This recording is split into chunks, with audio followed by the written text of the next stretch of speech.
नमस्कार, मुंबई महानगर में आपका स्वागत है। मैं हूं आपके साथ रूबी। आज के इस खास एपिसोड में बात होगी देश के दिल यानी गेटवे ऑफ इंडिया की, जो अब खतरे में है। जी हां, अगर कोई मुंबई जाता है तो अरब सागर के तट पर स्थित गेटवे ऑफ इंडिया को देखने जरूर जाता है। 113 वर्षों से ये समुद्र की लहरों और तूफानों का सामना करते हुए आज भी मजबूती से खड़ा है। इस ऐतिहासिक गेटवे ऑफ इंडिया को देखने के लिए पर्यटक भी मुंबई आते हैं, लेकिन अब इस ऐतिहासिक गेटवे ऑफ इंडिया का अस्तित्व खतरे में पड़ता नजर आ रहा है, क्योंकि अब ये बात सामने आ रही है कि इस ऐतिहासिक गेटवे ऑफ इंडिया में दरार आ गई है। ये हम नहीं कह रहे। इस बात की जानकारी केंद्रीय संस्कृति मंत्री जी किशन रेड्डी ने सोमवार 3 अप्रैल को खुद संसद को दी है। अब ऐसे में सवाल उठता है कि क्या गेटवे ऑफ इंडिया कमजोर हो रहा है। दरअसल केंद्रीय संस्कृति मंत्री किशन रेड्डी ने संसद में बताया कि गेटवे ऑफ इंडिया के संरक्षण और मरम्मत के लिए पुरातत्व और संग्रहालय विभाग ने एक विस्तृत साइट प्रबंधन योजना तैयार की है। उन्होंने बताया कि निरीक्षण के दौरान गेटवे ऑफ इंडिया की सतह पर कुछ दरारें पाई गई हैं। मुंबई में बने गेटवे ऑफ इंडिया में दरारें आ रही हैं। केंद्रीय संस्कृति मंत्री जी किशन रेड्डी ने लोकसभा में एक सवाल के जवाब में ये जानकारी दी है। उन्होंने बताया है कि गेटवे ऑफ इंडिया के निरीक्षण के दौरान सतह पर कुछ दरारें पाई गई हैं, लेकिन समग्र ढांचा संरक्षण की अच्छी स्थिति में है। दरअसल उनसे पूछा गया था कि क्या हाल ही में गेटवे ऑफ इंडिया के स्ट्रक्चरल ऑडिट में सामने के हिस्से में दरार का पता चला है।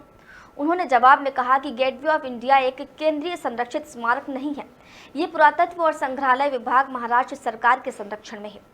निरीक्षण के दौरान सतह पर कुछ दरारें पाई गई हैं। समग्र संरचना हालांकि बेहतर स्थिति में पाई गई है। बिल्डिंग पर कई जगहों पर पौधे भी उगते हुए देखे गए हैं।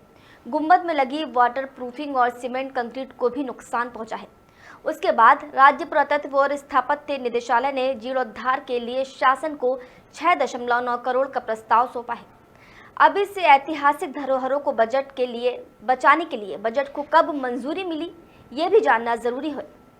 जी, इसके लिए 10 मार्च को बजट को मंजूरी मिली है। मंत्री से आगे पूछा गया कि उनको इसके संबंध में कोई रिपोर्ट सौंपी गई है, तो किशन रेड्डी ने कहा कि इस संबंध में केंद्र सरकार को कोई रिपोर्ट नहीं दी गई है।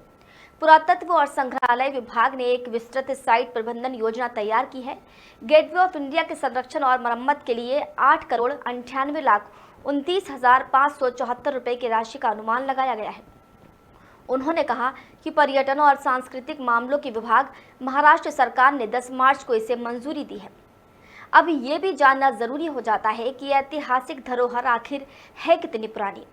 जी हाँ, महाराष्ट्र सरकार की वेबसाइट पर उपलब्ध जानकारी के मुताबिक मुंबई में गेटवे ऑफ इंडिया का निर्माण 1911 में किया गया था। इसे इंग्लैंड के राजा जॉर्ज पंचम और उनकी पत्नी क्वीन मैरी के स्वागत में बनवाया गया था।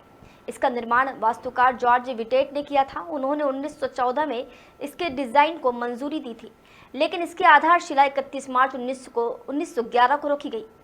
इसे पीले बेसाल्ट और कंक्रीट से बनाया गया। इसे इंडियन सरसैनिक शैली में डिजाइन किया गया। इस स्मारक के केंद्रीय गुंबद का व्यास लगभग 48 फुट है।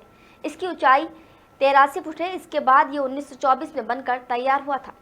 गेटवे को बाद में वायसरॉय और बॉम्बे के नए गवर्नरों के लिए भारत में एक प्रतीकात्मक औपचारिक प्रवेश द्वार के रूप में इस्तेमाल किया गया था।